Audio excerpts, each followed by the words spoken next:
That's a really interesting question because I was talking to my friend Kayla about that. I don't know what they're even talking about. To be completely, what are you talking about?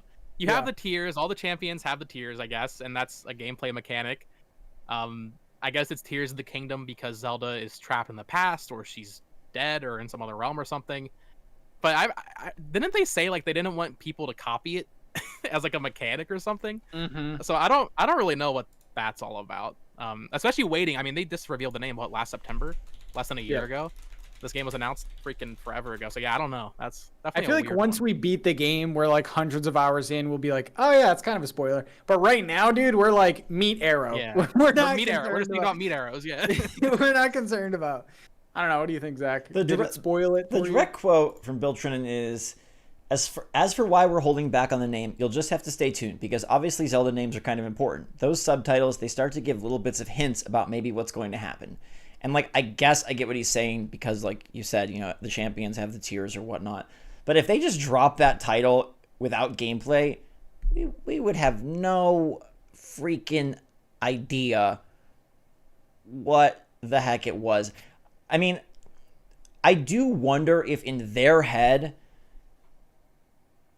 labeling it anything outside of Breath of the Wild 2 was like a spoiler that like, oh, this is, I don't know. To me, it seems like it was probably done for some sort of marketing reason. Like, hey, if we just continue to refer to it as Breath of the Wild 2 until we have something to show, that assures people that this is another Breath of the Wild instead of anything else.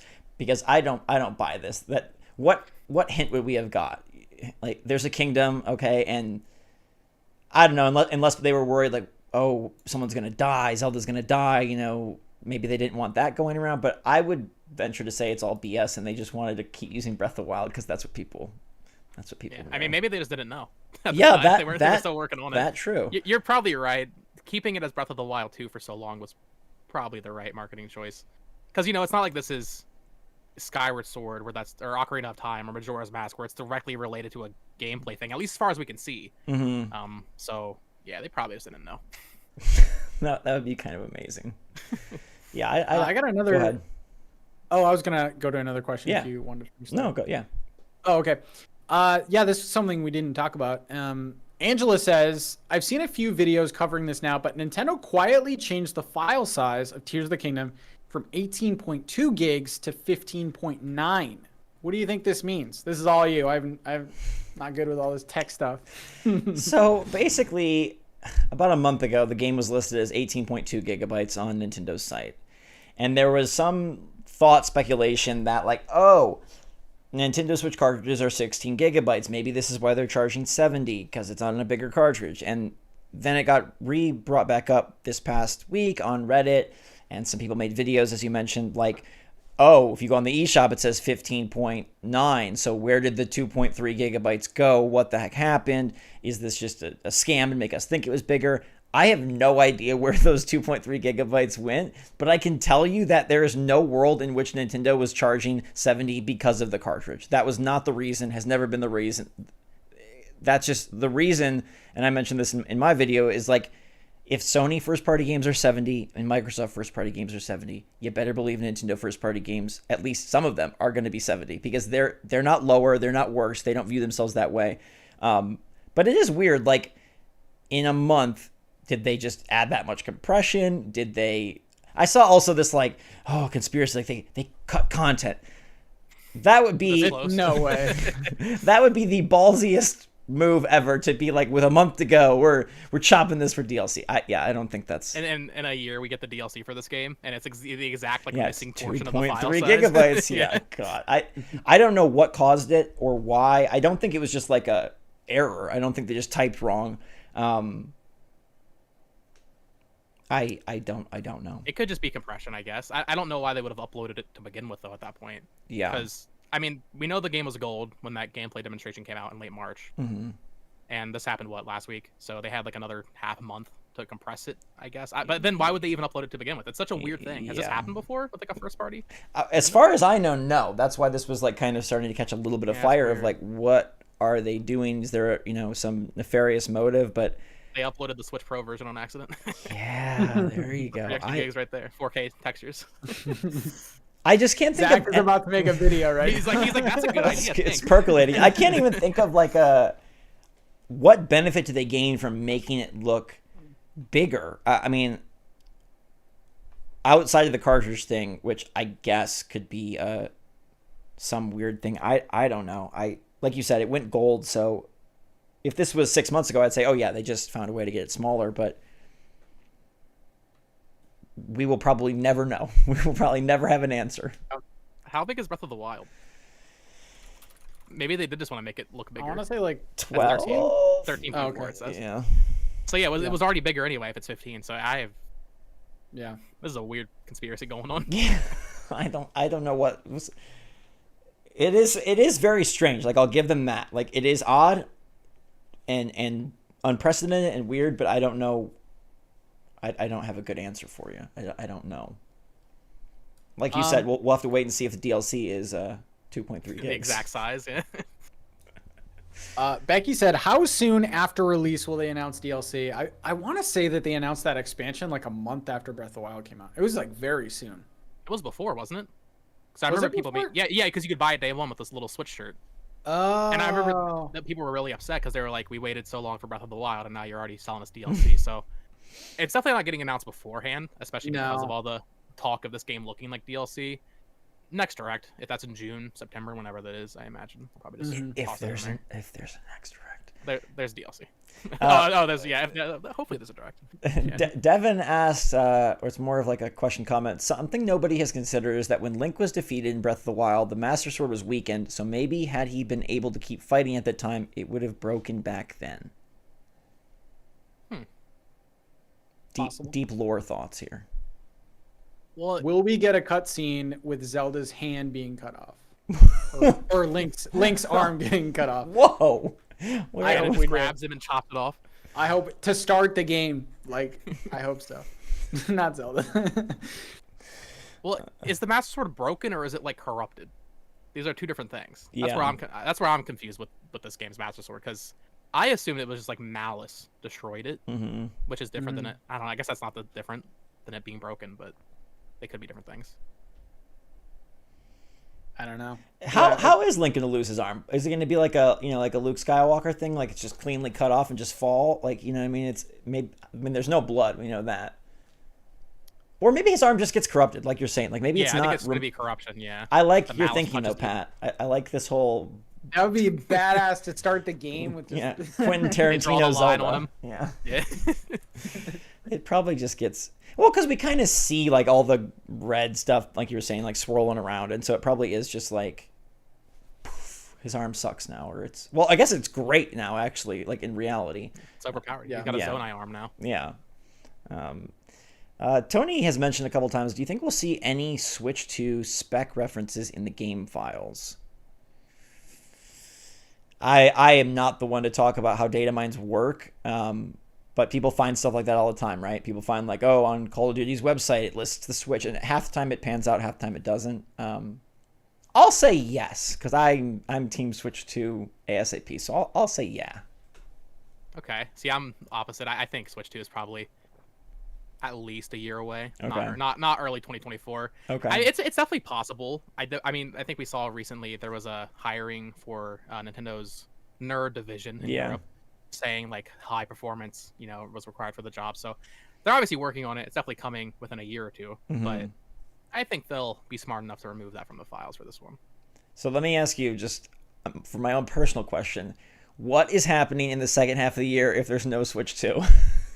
I've done several videos about it because I don't know, man. Okay. Switch 2 is definitely not this year. I think it would have already been announced, but they waited till July for like the light, for the OLED remasters, remakes. Okay, well that's where you get the distinction. Are you thinking Switch Pro or Switch 2? Because if it's Switch Pro, that could I think they're the same year, thing. A thing that will not play or will play exclusive games. You think they're the same thing? I don't think that there are going to be exclusive games. Okay.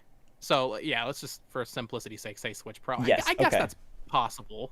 But then what do you launch with it? I guess 3D Mario is the obvious choice, but Zelda was the obvious choice. And the fact that we're getting Zelda now, it's just like, But I've thought about this too, Bo, and I was thinking, what if Nintendo felt that they needed a game that could really show the difference. And so launching Zelda on the Switch with the already like the huge install base, everybody has it, and now we can show the difference. And for people that are waiting till the holiday season or people that want to, replay it, maybe they use Zelda as sort of their like guinea pig game to, because if Zelda comes out day and date, I don't know that you can market the difference as well. Sure. Yeah, that's a good point. So I guess, yeah, Metroid Prime 4 or Mario would be the showcase. I don't know, the hopeful June Direct will tell us what's going on. If that June Direct comes and they just are like F-Zero GX and that's it, then it's just like this is going to be a quiet year, I think. I want to be on the team that's planning the cargo plane to Gamescom, because right now that's at the end of August and they have nothing. So I want to know what the heck are they bringing to Gamescom. Well, and Nintendo Live is happening in September. Yeah, right. So what? So they have to have something that's playable. What is happening? Yeah. So I mean, to me, this is, bar none, the craziest thing Nintendo has done this generation is not tell investors, not tell press, not tell public, have nothing. And to me, the only reason that you would be that wild is if you had something so big that you're hiding.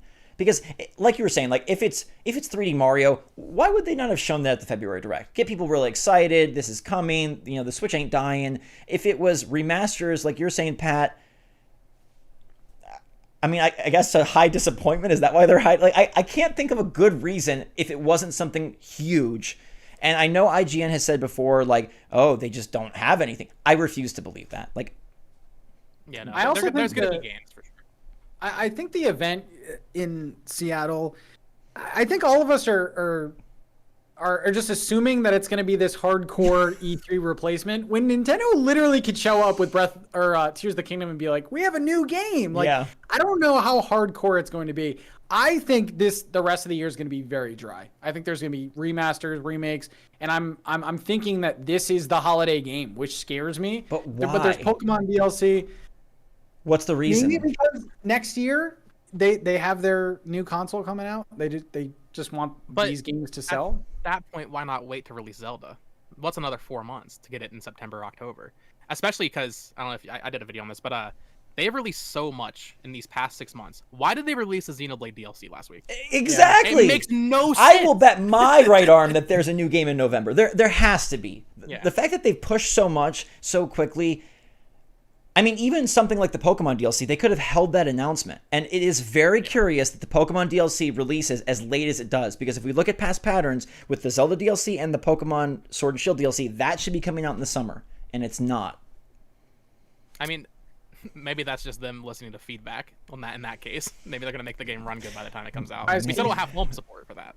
Can you all subscribe to Zach and Bo to just see them lose their minds over nothing happening? All these theory videos, I can't wait. I mean, I'm interested because in May there is a investors call, and that those investors are going to say WTF, because like you can't have nothing. Right, and we'll get what Nintendo expects to sell over this next year. Yeah. And if their software numbers are high, and if their hardware numbers are especially higher than last year, for example, then that tells us there's something. Because I remember last year they were really high for some reason. I don't know if they met those expectations, but even back then people were speculating, oh, that means there's new hardware, and then there just wasn't. And I think there was Pokemon, so. Yes, and I think your point about like the Xenoblade DLC, like you can walk that back the whole year. You can say, why did they bring out Kirby when they did? Like, why did they bring out Advance Wars right before they're bringing out Zelda? Like, if they wanted to really drag this out, it feels like they could have stretched things into smarter windows. Like, oh, they typically have a June release, to go alongside E3. And remember, they didn't know E3 was canceled until just recently. I still go back to their comment where they said the June E3 does not fit our current plans. And I think most people thought plans meaning we have nothing to show. But I'm going to believe my, glass half full is going to believe that their plans are a different event, whether it is the September thing, whether it is July. I don't know. But Pat, I don't know. If we get to July or August and there's nothing to announce, I don't know what I will do. Kirby Dream Buffet 2 announced on Twitter. Get ready. I will legitimately have a crisis because I think Metroid Prime 4 is maybe safe to say this year. I would hope. Or Mario's been longer than Zelda at this point. Yeah. Yeah. Well, see, my thinking. I've been very anti-Switch 2, but my thinking would be maybe March Switch 2 with a new Mario, and they save it for that. But then you get in this weird point, the Wii was dead when they announced the Switch, so it didn't matter that they hurt their holiday sales. The Switch will still sell this holiday, but if they announce the Switch 2 in like September, that's gonna hurt Switch. So I don't know, man. But can they even milk more out of a Switch without a massive game? Like if they don't have like. Well, it's like Pat said. I think Zelda's their holiday game. Splatoon's their holiday game. Mario Party from 3 years ago is their holiday game. And I think we'll get ports. I think Jeff Grubb's probably right about F-Zero. He's been pretty reliable. Yeah. 50-50. I think I've been saying this for a while. Tomodachi Life makes so much sense after Miitopia did it pretty well. And I've been in the 2D Mario camp for 3 years at this point. I don't know what's going on with that. Yeah, but I also think it's weird that there stuff. wasn't a Mario alongside the movie. Because that's weird. In a world where Switch 2 doesn't exist, why not have Mario be the big spring game and Zelda be the big holiday game? Yeah. Yeah. I mean, that's a good point. But it's the thing with how Nintendo prices their games. They're all still in stock. Every Mario game on the Switch is still, you can go buy it at Walmart. And, I got to the Mario movie early and they were showing ads and they're like, yeah, Mario Kart 8, Mario Party Superstars, Mario Golf Super Rush. You can go buy those right now. Yeah. So I think the way Nintendo views it and these evergreen titles they have, I think they're just like, well, they're selling anyway. Yeah. I think they showed New Super Mario Bros. U Deluxe in that trailer. I was like, are you kidding me? You can go two ways with this because, like, Nintendo has a lot of momentum right now. The park, their park's killing it. The movie's killing it. Tears of the Kingdom is probably going to be Game of the Year. Like, on one side, you could say, like, why do they need to rush for the next console? But the other side, you could be like, dude, you have the momentum. Release something else. Dude, if you release a new console with a shiny new Mario game, that would be a great start. And I do think that they are a little scared of transitioning over because the Switch was so successful. I could easily see them just coasting the rest of the year. I mean, with remakes, remasters, collections, the next Direct is going to be very telling, whether or not that's June, July, whatever it is. But well, if it's not in June, that's already telling, I guess. Yeah. The other thing is, like, from a straight up, this is giving me nightmarish flashbacks, but from a business standpoint, Pat, if we're thinking about it from a business standpoint, we have to say telling investors that we're coasting will tank their stock price. Like, they can't. I don't think they can do that. Like, I don't think they can say the success of Mario Kart and the success of Tears of the Kingdom are so high in Pokemon that we are not releasing new product. Like, I feel like even if that's what they wanted to do, their obligation to their board, their shareholders, is to continue to push out product. And so, like, when's that meeting? I think it's May 7th. Yeah, it's before Tears of the Kingdom, and someone is going to ask them, what is after Pikmin, or what's the plan? What they're gonna do? They're gonna say, "Hey, look at our projections for Tears of the Kingdom. Look at our console just sold. Look at our program." I really think they're in a good spot. I see the need for a new console from a technical standpoint, but I think they're good. But remember, the new console does not, like, I 1000% believe that this new console is backwards compatible. I don't think it restarts the install base. I think it merely provides them something to attract third parties, something to be more comparable, and something to start the gears turning towards maybe eventually exclusives, kind of how PS5 and Xbox are just now having, like, okay, Spider-Man 2 is finally going to be just a PS5 game, whereas God of War, all that. So I don't know. I know a lot of it's just me, like, hoping and coping that there's nothing announced, but I do, like, whether it is Switch 2, Switch Pro, no new system, I firmly believe there will be a substantial holiday release, because I don't think you can run a billion-dollar company and just say, we're packing it in. And if there was going to be a COVID year, that's already happened. I don't think they can use the excuse that, like, well, COVID hurt development, so... I mean, even last year, every month there was, like, a game or two. I was looking at it. The release schedule from January of 2022 with Legends Arceus to now, it's been pretty much nonstop. Yeah. It's honestly, last year was probably the best year of the Switch, in my opinion. Big Xenoblade fan, of course. So, I don't know. It's what you said about them, investors asking and then them just saying, like, oh, we're coasting. They're going to word it very pretty, though. They're going to be like, oh, we have Splatoon DLC. We got that Mario Kart 8 DLC. The big Splatoon DLC isn't even until next year, though. Like, the whole thing is just, they're timing on everything. Like, why not have that Splatoon DLC be, your big fault? Like, I don't know. Their timing to me is just very confusing, and I really hope that we're rewarded with all of this confusion leading to something. If it's an upgrade, if it literally is an upgrade where you can play Switch games, they don't need to announce that early. Like, they could save that a little bit. Yeah, I don't think... Yeah, like July. I don't know that there will ever be a brand new console. Oh, interesting. Wow. You think it's just going to keep being upgraded? Yeah, I think at this point. I don't know if Nintendo like actually cares about like records, but I can imagine there's some people that wanted at Nintendo that wanted to outsell the PS2. There has to be a conversation about that. But what right? if you keep it in the Switch family, kind of like the DS? Exactly. So everything is just, so this becomes a 300 million seller over the next decade or something. Oh yeah.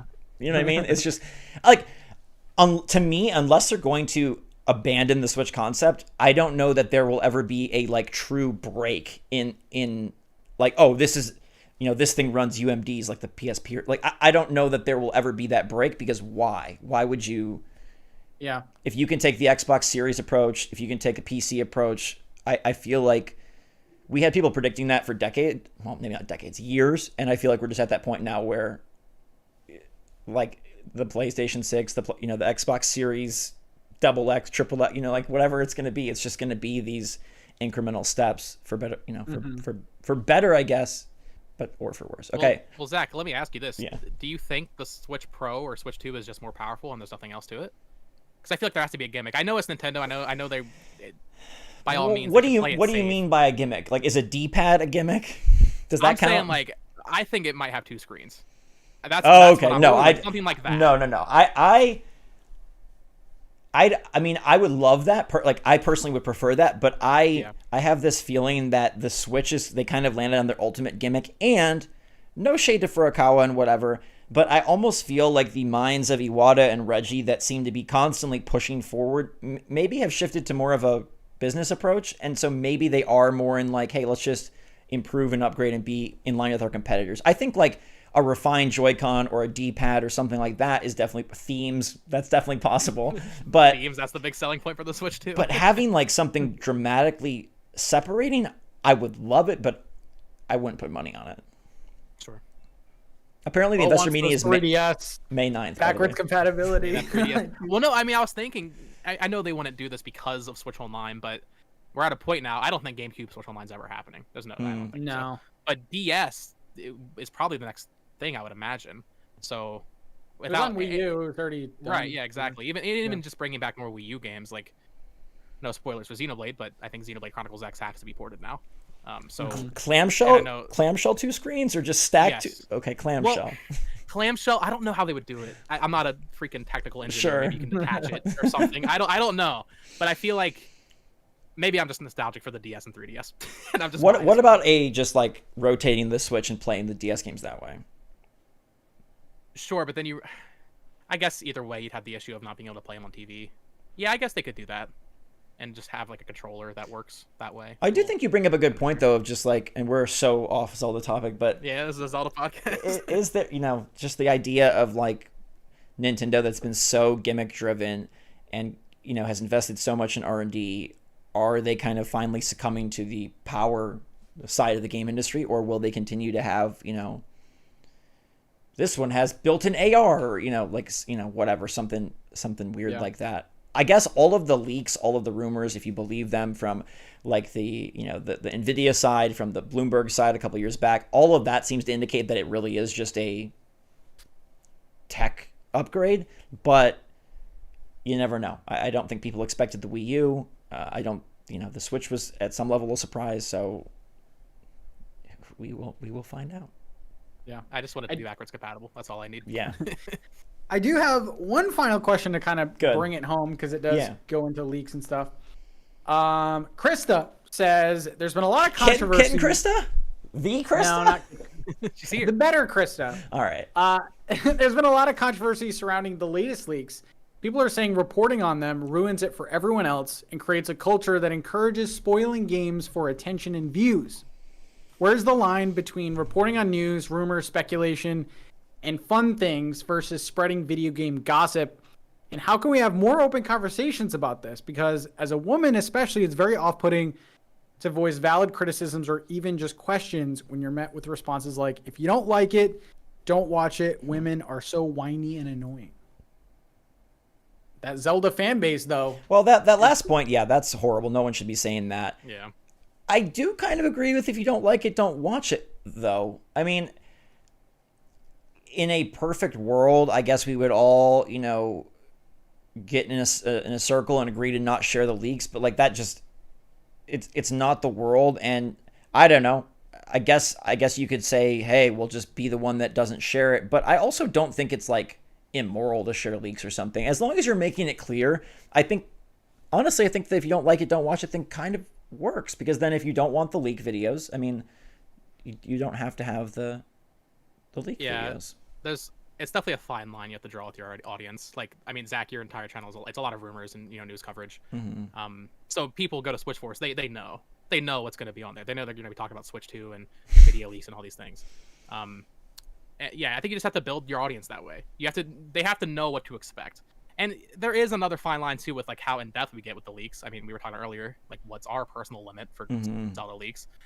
But so far, we certainly haven't reached that. We're just talking about a retail copy. Yeah. Now, if you put like story spoilers, final boss, and thumbnail pre-release, I never vibe with that. That's not my thing. Yeah. And it does suck that YouTube doesn't really have any way to avoid that from your recommended Believe me, that happened to me. I lost one of the members of Switch Force because of that. So Mario Odyssey, we got review code from Nintendo. This was like back in the cool days. And my brother, who was on the channel at the time, beat the game pre-launch. And the Peach's Castle, was in the game. And so we posted that video on launch day with spoiler tags, but the hate was so insane. We took all the videos down, and that was sort of the turning point where he was like, yeah, this just isn't for me anymore. Well, and as a content creator, it's definitely a tricky, tightrope to balance, because it's undeniable. If you do that, you're going to get more views. The outspoken minority will be like, oh, how dare you spoil this? But if you put a spoiler in the title first, you're going to get so many views. Yeah. So obviously it's like moral integrity as a creator too at that point, but I don't know. It's tough. Yeah. It's tough. I mean, even a huge company like IGN was the biggest culprits in spoiling things. Like, there was a specific thing that they couldn't show or couldn't talk about in the previews, and IGN basically spoiled a bunch of stuff. So it's like, it happens to everyone. I think you're right, though. Thumbnails, that's our responsibility to kind of keep that under wraps. It is hard because you do want more clicks, more views, and things like that. But there are other ways around it, like, keywords and stuff like that, titles and things. But yeah, if you're watching any sort of leak or pre-coverage on Tears of the Kingdom, like, you're clicking on the video. I even go a step further and do like spoiler warning upcoming, but not everyone does that. But yeah, if you're actively searching, then you're gonna probably be spoiled. Yeah, I nothing feel like major yet. Yeah, some people I feel like kind of, I don't know. It's like they look for it, but then they complain when it happens. Yeah. Like, I've been looking at 4chan, God forbid, and the Tears of the Kingdom Reddit, and I'll go to a post saying like, oh, someone has the game, and then I go to the comments and it's like, oh man, I don't want this to be spoiled for me. Why are you on the Reddit? Yeah, exactly. I know it sucks that you have to close yourself off from a community that you might love for a couple weeks, but the reality of it is, this is the internet. You're gonna get spoiled. Same with Twitter. Same with any social media. Yeah, I mean, there is a little bit of common sense. Like, don't look for the Mandalorian on the day that the finale comes out if you don't want to be spoiled. I see people say all the time, like, I can't believe someone put this in the thumbnail. And I get it, if it's on your subscription feed, then maybe that's a little more difficult. But like, given our internet, whether it's me and you guys or somebody else, like, if you really don't want to be spoiled, you better just stay away from all of that content. Like you said, like, how are you going to be on the pre-release Zelda Tears of the Kingdom Reddit and complaining about like, don't show me leaks, like what?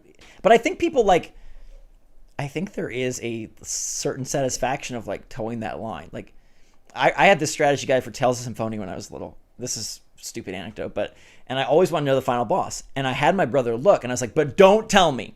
And then from time to time I'd be like, can you tell me like a little bit, like, is it this person, is it that person? And finally he was like, got the strategy. I was like, you're so annoying. Like, here's the final boss. There, you spoiled it. You happy? And like, I feel like that's a lot of people of like, they want to know, like they want to dip their toes in the water. But then if it's a whole plunge, then they're like, oh, screw you. You ruined it. But I think, I don't know about you, Bo, but I know me and Pat will not be putting story spoilers or massive like, no, of course not. Yeah, anything like that in our titles and our thumbnails. I think it's going to be very safe because this game is important not only to the audience but to us as well, and we want to preserve that, that sanctity for everyone as best as we can.